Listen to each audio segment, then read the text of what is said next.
The morning mist clung to the surface of Lake Okeechobee like a shroud as 17-year-old Marcus Reed carefully loaded his tackle box into the weathered aluminum boat. The Florida sun hadn't yet burned through the haze, and the air hung thick with humidity that promised another scorching July day in 2009. Beside him, his 14-year-old brother Danny bounced nervously from foot to foot, his excitement barely contained as he watched Marcus methodically check their equipment one final time. "You absolutely sure Mom's gonna be okay with us going out this far?" Danny asked, his voice carrying that particular mix of anticipation and worry that only a younger brother could manage. He tugged at his faded Miami Dolphins cap, a hand-me-down from their father that was now 2 sizes too big for his thin frame. Marcus looked up from securing the cooler and flashed that confident grin that had gotten them both out of trouble more times than their mother knew. "She told us we could fish anywhere on the lake as long as we're back before dark. Besides, Uncle Jerry swears the largemouth bass are practically jumping into boats over by those cypress groves on the south end." If you're finding this story as captivating as we hope, please take a moment to hit that subscribe button and let us know in the comments where you're watching from around the world. Your support means everything to us as we continue bringing you these incredible true stories.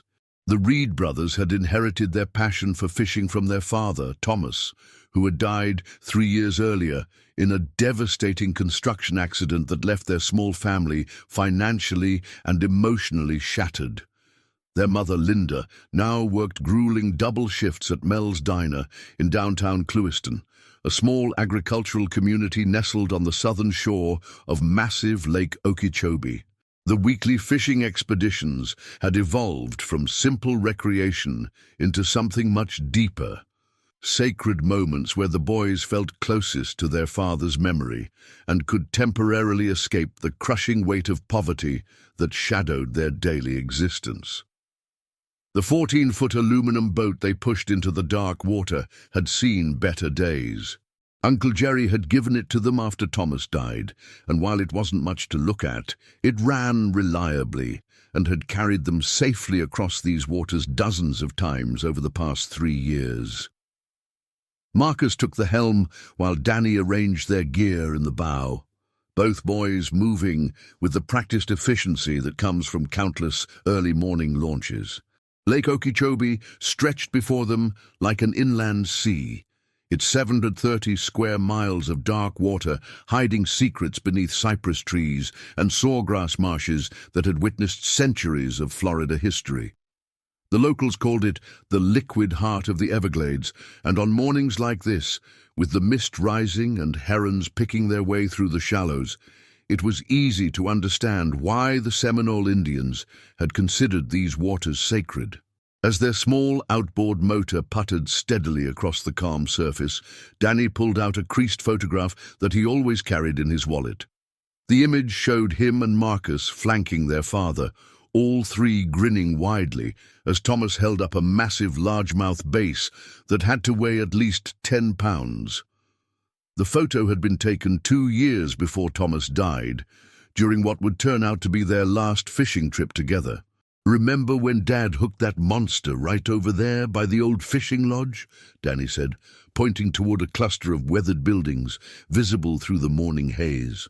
"He fought that fish for 20 minutes, and when he finally got it in the boat, you started crying because you thought he was going to die from excitement." Marcus laughed, the sound carrying easily across the still water. "I was 11 years old, and Dad's face was turning purple. What was I supposed to think?" His expression grew more serious as he adjusted their heading toward the cypress stands. "He made us promise that day that we'd always look out for each other, no matter what happened. Said brothers were the most important thing a man could have in this world." The morning progressed peacefully as they made their way toward Uncle Jerry's recommended fishing spot. Marcus had brought his most prized possession, a high-end bass rod that their father had saved months to buy him for his 16th birthday. The rod was probably worth more than everything else they owned combined, But Thomas had insisted that quality equipment was an investment in memories that would last a lifetime. Danny carried the backup gear, a serviceable but basic rod and reel that would do the job but lacked the sensitivity and precision of his brother's equipment. They anchored near a promising area where ancient cypress trees, their massive trunks disappearing into the dark water, created perfect ambush spots for base. The brothers fell into the comfortable rhythm they had developed over years of fishing together. Marcus working the deeper water with careful, methodical casts, while Danny focused on the shallower areas near the tree line where smaller fish might be feeding. The conversation flowed as easily as their casting. They talked about the upcoming school year, Danny's nervousness about starting high school and trying out for the freshman baseball team, Marcus's plans to work construction after graduation, just like their father had. The weight of their family's financial struggles seemed lighter out here on the water, where the only pressures were reading the subtle signs that might reveal where the fish were hiding. Around 11:30, storm clouds began building on the western horizon. Florida summer storms were notoriously unpredictable and could turn deadly for small boats caught in open water. Marcus had been watching the sky with increasing concern, noting how quickly the innocent-looking white clouds were darkening and gaining height. His father had taught him to respect the weather above all else when out on the lake. "We should probably start thinking about heading back," Marcus told his brother, reeling in his line and checking his watch. "Those clouds don't look friendly, and Mom will have our heads if we get caught in a storm." But just as he spoke, Danny's rod bent nearly double with the weight of what felt like a significant fish. Danny's eyes lit up with excitement as he fought to keep his rod tip up while the fish made a powerful run toward deeper water. "Marcus, I think this is the big one. This feels like it could be bigger than Dad's 10-pounder. "Easy, easy," Marcus coached, moving to help his brother manage the fight. "Keep steady pressure, but don't horse him. Let him run if he wants to. Just keep that drag smooth." Danny played the fish expertly, following everything their father and uncle had taught them about patience and technique. The fish made several impressive runs, peeling line from the reel and testing both the equipment and Danny's skill. For 15 minutes, the battle continued while the storm clouds grew darker and more threatening on the horizon. "This is definitely a big one," Danny said through gritted teeth, his arms starting to ache from the prolonged fight. "I can feel how heavy he is every time I try to pump him up." Those were the last words anyone would ever hear Danny Reed speak. What happened in the following hours would become one of Central Florida's most baffling missing persons cases, a mystery that would haunt their small community for 15 years before the truth finally emerged in the most unexpected way possible. When the boys failed to return by sunset as promised, Linda Reed immediately contacted the Hendry County Sheriff's Department. Her maternal instincts told her something was terribly wrong.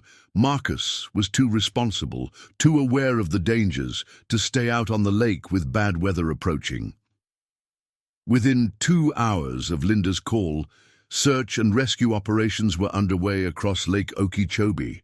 Coast Guard helicopters swept the vast expanse of water, while dozens of volunteer boats from the local fishing community joined the search. The volunteers included many men who had known and worked alongside Thomas Reed, and they attacked the search with the desperate intensity of people looking for their own sons. Sheriff's deputies interviewed everyone who had been on or near the lake that day, trying to piece together a timeline of the brothers' movements. Several witnesses remembered seeing a small aluminum boat matching the description of the Reed's vessel heading toward the south end of the lake around mid-morning. A few fishermen recalled hearing the distant sound of an outboard motor in the cypress groves during the early afternoon, but no one could say definitively whether it had been the Reed brothers or another boat entirely. The search continued around the clock for 2 full weeks. Divers explored the underwater forests of drowned trees, where boats sometimes sank after collisions. Sonar equipment scanned the lake bottom for any sign of wreckage. Aircraft with infrared cameras searched for heat signatures that might indicate survivors on remote islands or hidden coves. The effort involved hundreds of volunteers and cost the county tens of thousands of dollars, but it yielded absolutely nothing. Not a single piece of debris was recovered. No oil slick was found to indicate a sunken boat. No personal items washed ashore despite the prevailing winds and currents that should have carried floating objects toward the eastern shoreline. It was as if Marcus and Danny Reed had simply vanished into thin air, leaving no trace of their existence except for a grieving mother and a community struggling to understand how two experienced young fishermen could disappear so completely. The official investigation concluded after 6 weeks with a finding of accidental drowning. The final report theorized that the brothers had been caught in one of the severe thunderstorms that had swept across the lake that afternoon, capsizing their small boat in rough water. The report noted that Lake Okeechobee's murky depths and shifting sediments could easily hide a small aluminum boat and its occupants indefinitely.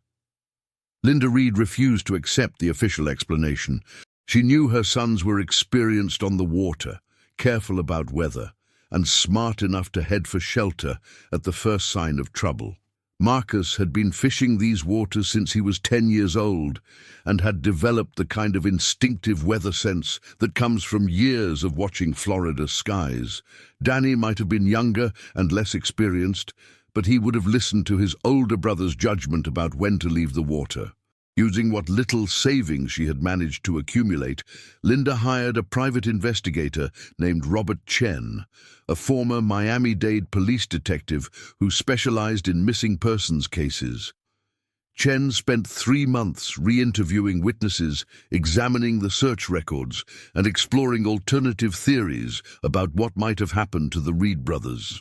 He found several inconsistencies in witness statements and questioned whether the search had been thorough enough, but ultimately he reached the same conclusion as law enforcement. There simply wasn't enough evidence to support any theory other than accidental death.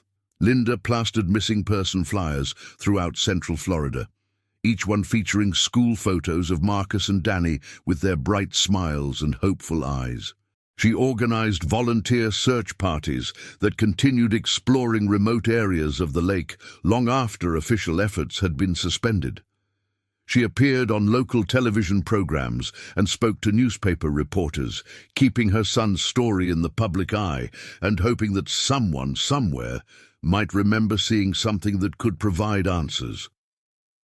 Months turned into years. The initial flood of tips and potential sightings gradually dried up as the case faded from public attention. Linda eventually had to accept that her sons were gone, though she never stopped believing that someday she would learn the truth about what happened to them. She kept Marcus and Danny's bedroom exactly as they had left it that final morning. Beds unmade, clothes thrown over chairs, fishing magazines scattered on nightstands, their backup fishing gear still waiting by the front door for a trip that would never happen. The financial strain of the private investigation and lost work time forced Linda to take on additional jobs. She cleaned offices at night after finishing her shifts at the diner, saving every possible dollar in case new leads emerged that required professional investigation. The physical exhaustion was brutal, but it was preferable to lying awake at night, wondering where her children were and whether they had suffered. Life in Clewiston gradually returned to its normal rhythms. New tragedies replaced old ones in the local newspapers' headlines. The Reed brothers became part of the town's collective memory, their story mentioned whenever residents discussed the dangers of Lake Okeechobee or the importance of water safety.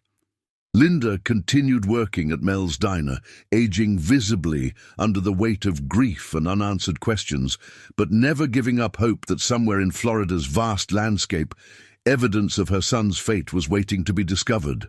The years passed with cruel consistency. Linda watched other families celebrate graduations, weddings, and grandchildren, while she marked time by the anniversaries of loss. Marcus would have graduated high school in 2010, Probably would have married his longtime girlfriend Jennifer by now, might have given Linda the grandchildren she dreamed about during her loneliest moments. Danny would have been 29 in 2024, old enough to have built a career and a family of his own. But time has a way of revealing secrets that people thought were buried forever, and 15 years after Marcus and Danny Reed vanished from Lake Okeechobee, their story would take a turn that no one could have predicted.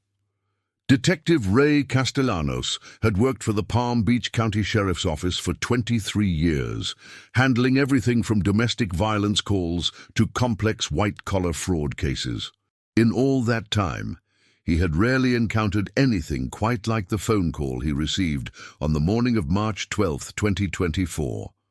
A construction crew working on a luxury housing development in Wellington, nearly 100 miles southeast of Lake Okeechobee, had made a discovery that would resurrect one of Central Florida's most puzzling cold cases. "Detective, you really need to get down here and see this," said Sergeant Maria Santos, her voice carrying an unusual tension that immediately got Castellanos' attention. The construction crew hit something while they were excavating for foundations, and it's definitely not what you'd expect to find buried in a residential development. Castellanos drove to the Wellington construction site through morning traffic, wondering what could be significant enough to warrant detective involvement. Construction crews found all sorts of things when they dug: old septic systems, forgotten utility lines, occasionally even artifacts from Florida's prehistoric past. But when he arrived at the site and saw what had been carefully extracted and laid out on blue tarps, he understood why Santos had sounded so concerned. There, arranged with the methodical precision of a crime scene, were 2 fishing rods. Despite obviously having been underground for years, they were in remarkably good condition, protected by the sandy soil and what appeared to be fragments of concrete that had surrounded them. One rod was clearly expensive, a high-end base fishing setup that still bore the faded remnants of a name etched into the cork handle. The other was more basic, the kind of equipment a teenager might use for weekend fishing trips. But the fishing rods were just the beginning of what the construction crew had unearthed. Scattered around the excavation site were other items that painted an increasingly disturbing picture. A waterlogged wallet containing the deteriorated remains of identification cards, a tarnished watch with an expandable metal band, fragments of clothing that had somehow survived years of burial, and most chilling of all, what appeared to be human skeletal remains. Castellanos examined the wallet first, though most of its contents had been destroyed by time and moisture. However, one item remained partially legible: a Florida driver's license with a photo that was little more than a dark smudge, but a name that could still be read: Marcus Reed. The license showed a birth date of 1991 and an expiration date of 2012, meaning it had been issued to a 17-year-old and had expired 3 years after the date it was issued. "Run a missing persons search on Marcus Reed, Florida, born 1991, Castellanos instructed Santos, "and get the medical examiner down here immediately. We need to treat this entire area as a potential crime scene until we know what we're dealing with." While they waited for the additional personnel to arrive, Castellanos studied the scene more carefully. The items hadn't just been buried randomly. They had been placed with deliberate care in what appeared to be a carefully excavated pit that had then been filled with concrete and covered with several feet of sandy soil. This wasn't the result of an accident or natural disaster. Someone had gone to considerable effort to hide these items permanently. Within 3 hours, the missing persons database had yielded results that sent a chill through the investigation team. Marcus Reed and his younger brother Danny had disappeared on July 15, 2009, while fishing on Lake Okeechobee near Clewiston. They had never been found, despite an extensive search effort that had continued for weeks. The case had remained open but inactive for 15 years. Filed under the assumption that both boys had drowned in an accidental boating mishap. The medical examiner's preliminary examination of the skeletal remains revealed details that immediately elevated the case from a potential accidental death to a definite homicide investigation. The bones showed clear evidence of trauma consistent with violent death. Cut marks that suggested the use of sharp instruments, fracture patterns that indicated severe blunt force trauma, and most disturbing of all, evidence that the bodies had been deliberately dismembered before burial. Dr. Patricia Williams, the chief medical examiner for Palm Beach County, had seen plenty of violent crime in her 20-year career, but the methodical nature of what had been done to these remains was particularly chilling. Whoever did this knew exactly what they were doing, she told Detective Castellanos as they examined the evidence. The dismemberment was surgical, precise. These weren't crimes of passion, they were executions followed by very careful body disposal. DNA testing would take several weeks to complete, but the circumstantial evidence already pointed strongly toward the conclusion that the remains belonged to Marcus and Danny Reed. The expensive fishing rod matched the description of equipment that Marcus had owned, right down to his name, etched in the handle. The cheaper rod was consistent with the backup equipment that Danny had been carrying. The wallet belonged to Marcus, and the watch matched one that Linda Reed had described her older son wearing on the day they disappeared. But perhaps most significant was the location where everything had been found. The construction site in Wellington was part of a luxury development that had been planned in 2009 but had never been completed due to the economic recession. The original excavation had been done in late 2009, just months after the Reed brothers disappeared, and then the project had been abandoned for over a decade before being resumed under new ownership. Detective Castellanos pulled the original case file from storage and spent hours reviewing every witness statement, every search report, every piece of evidence that had been collected 15 years earlier. What he found was a competent investigation that had been limited by the lack of physical evidence and the vast size of Lake Okeechobee. The investigating officers had done everything right, given what they knew at the time, but they had been looking in completely the wrong place. The boys hadn't drowned in Lake Okeechobee. They had been murdered, and their bodies transported nearly 100 miles south to be buried at a construction site that would hide the evidence indefinitely. The question now was, who had the means, opportunity, and motive to commit such an elaborate crime, and how they had managed to keep it secret for 15 years. One name appeared repeatedly in the original investigation files: Jerry Campbell, the boys' uncle who had suggested they fish in the cypress groves where they were last seen. Campbell had been questioned extensively in 2009, but had never been considered a serious suspect. He had an alibi for the afternoon when the boys disappeared. He had been at his construction office meeting with clients. Multiple witnesses had confirmed his presence, and there had been no evidence to suggest he was anything other than a grieving uncle desperate to find his missing nephews. But as Castellanos dug deeper into Jerry Campbell's background, some interesting details emerged. Campbell had owned and operated a small construction company that specialized in residential development throughout South Florida. His business records showed that he had been working on several projects in the Wellington area during the second half of 2009, including some preliminary work on the very development where the Reed brothers' remains had been discovered. Even more intriguing was Campbell's financial situation in 2009. His construction company had been struggling badly due to the economic recession, facing bankruptcy and multiple lawsuits from unpaid creditors. Campbell had been desperate for cash and had apparently been willing to take on projects that other contractors might have avoided due to their questionable nature or unusual requirements. Jerry Campbell had died in 2018 from a heart attack, taking any secrets he might have possessed to the grave. But his business records which had been preserved by his widow for tax purposes, told a story of increasingly erratic financial behavior in the months following the Reed brothers' disappearance. Large cash deposits appeared in Campbell's accounts without any corresponding invoices or contracts to explain their source.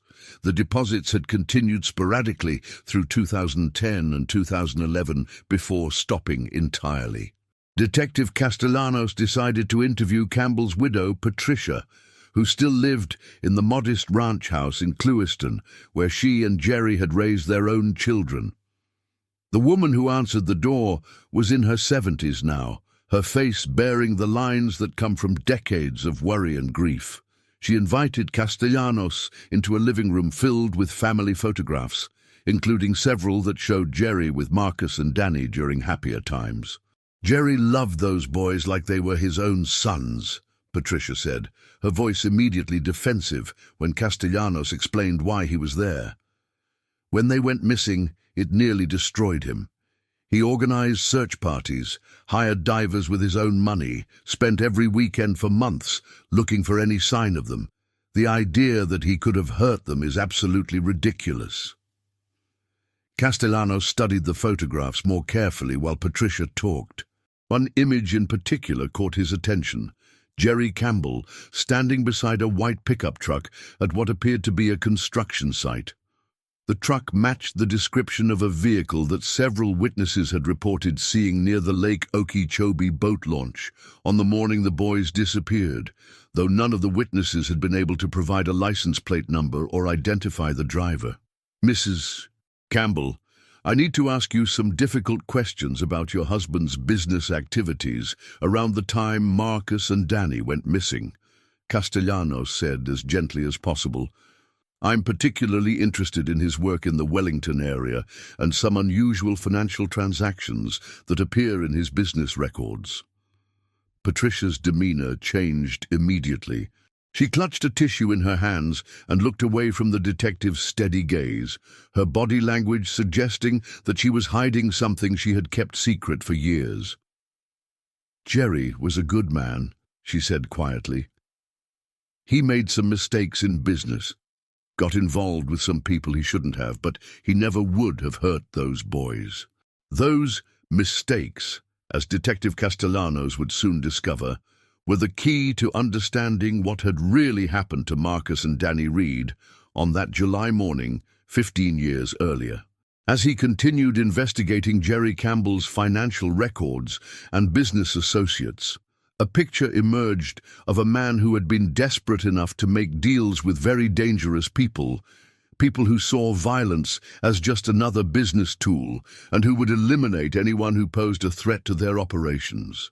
The truth, when it finally came to light through a combination of forensic evidence and testimony from cooperating witnesses in other criminal cases, was both more complex and more tragic than anyone had imagined.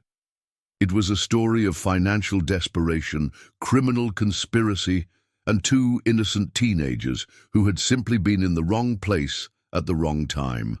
In the summer of 2009, Jerry Campbell's construction company had been on the verge of bankruptcy. Faced with losing everything he had worked to build over 20 years in business, Campbell had accepted a loan from Vincent Torino, a man with extensive connections to organized crime throughout South Florida. The loan had come with conditions that Campbell hadn't fully understood at the time. His construction sites would occasionally be used for purposes that had nothing to do with legitimate building projects. Vincent Torino operated what law enforcement would later describe as a full-service criminal organization. They laundered money through legitimate businesses, transported drugs and weapons throughout the Southeast, and provided disposal services for evidence that other criminal groups needed to make disappear permanently. Campbell's construction sites, with their heavy equipment and legitimate reasons for digging large holes, were perfect for hiding evidence of various crimes. On July 15, 2009, the same day Marcus and Danny Reed had gone fishing, Campbell was supposed to meet with Torino's crew at a remote location on Lake Okeechobee to discuss expanding their arrangement. The meeting was scheduled to take place near the old fishing lodge in the cypress groves, the same area where Campbell had told his nephews the bass fishing was supposed to be excellent. What happened next could only be reconstructed through testimony from Torino's associates, who were arrested in 2024 during a major federal investigation into organized crime activities in South Florida. According to their statements to investigators, the Reed brothers had arrived at the cypress groves at exactly the wrong moment, just as Campbell and Torino's crew were concluding their business meeting. The boys had witnessed something they weren't supposed to see, probably the transfer of drugs or weapons, possibly the disposal of evidence from another crime, or maybe just the meeting itself between their uncle and known criminals. Whatever it was, Vincent Torino had immediately recognized that two teenage witnesses represented an unacceptable risk to his entire operation. Jerry Campbell had pleaded desperately for his nephews' lives, offering to pay double what he owed, promising that the boys wouldn't tell anyone what they had seen, explaining that they were just kids who didn't understand what was happening. But Torino was not a man who believed in taking chances with witnesses, especially witnesses who could identify him and connect him to specific criminal activities. The decision to eliminate Marcus and Danny Reed was made quickly and carried out with the cold efficiency that characterized Torino's organization. Campbell was forced to watch as his nephews were killed, powerless to stop what was happening despite his desperate pleas and promises. Then he was given a choice that wasn't really a choice at all: help dispose of the bodies and evidence, or join his nephews at the bottom of Lake Okeechobee. Faced with the prospect of leaving his own wife and children without a father and provider, Campbell had agreed to participate in covering up the murders. The boys' bodies were loaded into Campbell's truck along with their fishing equipment and personal belongings and transported to one of his construction sites in Wellington, where Torino's crew had already prepared a deep excavation. The burial had been methodical and professional. The bodies were placed in the pit along with anything that could connect them to the crime scene, then covered with quicklime to accelerate decomposition. Concrete was poured over everything to create a permanent seal, and the entire area was covered with several feet of sandy-filled dirt. When Campbell's construction project was abandoned due to his financial problems, the burial site was left undisturbed for 15 years. Jerry Campbell had lived with the horror of what he had witnessed and been forced to participate in for the rest of his life. According to his widow, he had become increasingly withdrawn and depressed after 2009, turning to alcohol as a way to cope with guilt that consumed him daily. He had suffered from nightmares, anxiety attacks, and periods of deep depression that had mystified his family because he had never told anyone what was really troubling him. Patricia Campbell had known that something terrible had happened to change her husband after Marcus and Danny disappeared, but she had assumed it was grief over losing the nephews he had helped raise. She had never suspected that Jerry had been forced to participate in their murders, and the revelation of the truth 15 years later was devastating to her understanding of the man she had been married to for 45 years. He tried to save them, she told Detective Castellanos through her tears when the full story finally emerged. Jerry wasn't a criminal. He was just a man who made desperate choices when he thought he was going to lose everything.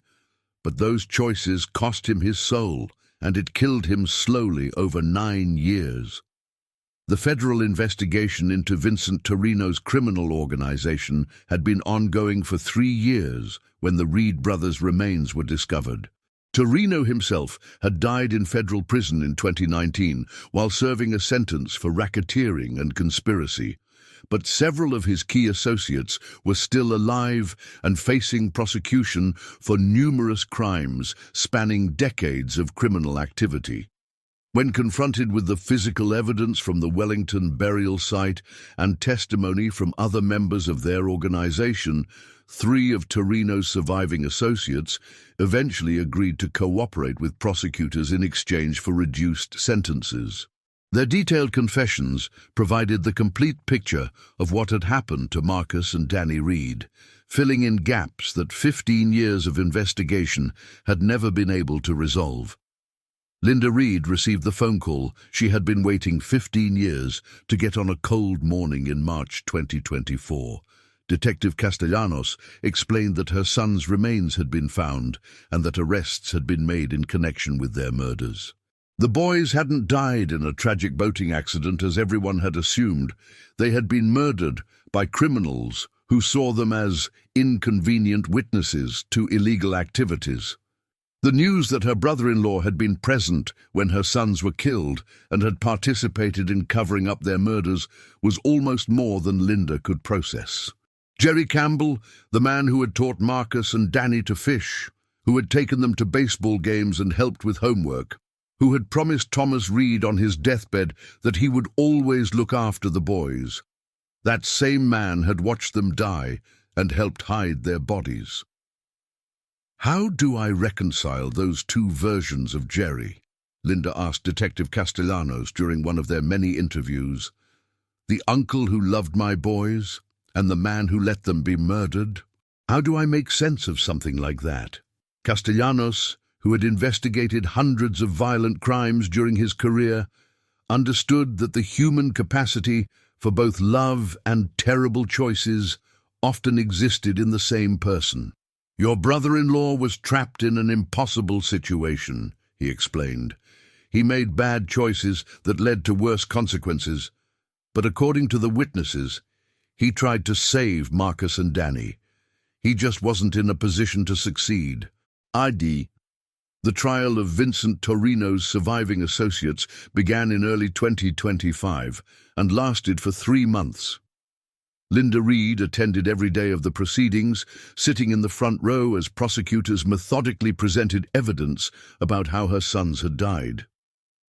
The testimony was often graphic and difficult to hear, but Linda felt she owed it to Marcus and Danny to witness their killers being held accountable for their crimes. The 3 defendants, Robert Chen, Michael Torino, Vincent's younger brother, and Carlos Ruiz, were convicted on multiple charges, including first-degree murder, conspiracy, and disposing of human remains. Each received life sentences without the possibility of parole, bringing legal closure to a case that had haunted Central Florida for 15 years. But legal justice, while important, couldn't restore the 15 years Linda had spent wondering what happened to her children. It couldn't bring back the graduations she had missed, the weddings that would never happen, the grandchildren she would never have. The truth had finally emerged, but the cost of that truth, measured in years of anguish and unanswered questions, was devastating. Patricia Campbell reached out to Linda Reed after the trial concluded, asking if they could meet to discuss the role her husband had played in the tragedy that had destroyed both their families. They met at a small restaurant in Clewiston, 2 women whose lives had been shattered by the same sequence of events in very different ways. "I found something Jerry left behind that I think you should see," Patricia said quietly, sliding a thick manila envelope across the table between them. "Letters he wrote but never sent. He wrote one every year on the anniversary of the boy's disappearance. I think he wanted you to know how sorry he was, but he could never find the courage to tell you while he was alive." Linda opened the envelope with trembling hands. Inside were 15 handwritten letters, 1 for each year since Marcus and Danny had vanished. The letters were filled with anguish, regret, and detailed confessions of everything Jerry Campbell had witnessed that terrible day at Lake Okeechobee. He had written about the guilt that consumed him, about nightmares that made sleep impossible, about his desperate wish that he could have found some way to save his nephew's lives. In the final letter, dated just 3 weeks before Jerry's fatal heart attack, he had written, "Linda, I know there are no words that can express how sorry I am for what happened to Marcus and Danny. I failed them when they needed me most, and I've lived with that failure every day for 9 years. I should have died with them rather than live with this secret eating me alive. I pray that someday the truth will come out and you'll finally know what really happened to your boys. They were good kids who deserved so much better than what this world gave them. Linda read through all 15 letters over the course of several hours, tears streaming down her face as she finally understood the complete scope of the tragedy that had claimed not just her sons, but had slowly destroyed Jerry Campbell as well. The letters revealed a man tormented by circumstances beyond his control, consumed by guilt for choices he had been forced to make under threat of death. Jerry loved Marcus and Danny, Patricia said softly as Linda finished reading the final letter. What happened that day destroyed him just as surely as it destroyed your family. The guilt of not being able to protect them killed him slowly over 9 years. He never forgave himself, never found any peace. Today, Linda Reed visits her son's graves in Clewiston Cemetery every Sunday after church.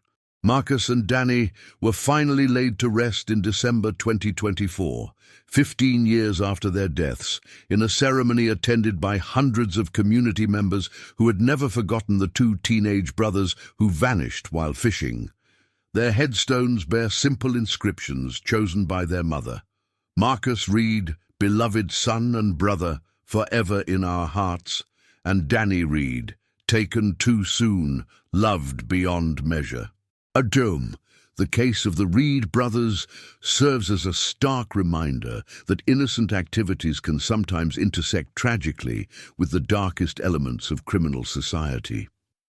Marcus and Danny had simply wanted to spend a summer day fishing on Lake Okeechobee, continuing a tradition that connected them to their deceased father and provided escape from the financial pressures facing their family.